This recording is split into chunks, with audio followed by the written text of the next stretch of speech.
Ang barangay naman po sa lungsod ng Dagupan ang ginawaran po ng sertifikasyon bilang zero open defecation ng Provincial Department of Health Office at Provincial Health Office at Dagupan City Health Office Sanitation Division bilang pagkilala sa kanilang pagsunod sa mga pamantayan sa kalinisan at sanitasyon.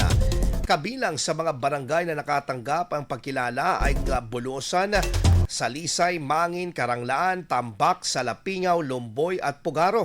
Ayon sa mga kinaukulang ahensya, naging batayan sa pagpapakaloob ng ZOD certification ang paggamit ng malinis at sanitaryong palikuran, pagkakaroon ng sapat na sabon at tubig, wastong pagtatapon ng dumi, kawalan ng nakikitang dumi sa kapaligiran at ang patuloy na pagpapatupad ng hakbang upang mapanatili ang kalinisan sa mga palikuran sa komunidad.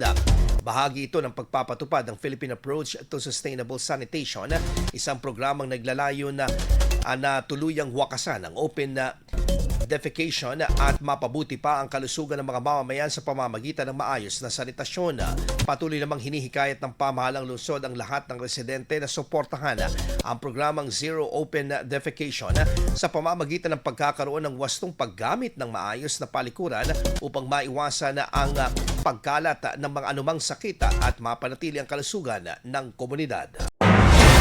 IFM News. IFM News. IFM News.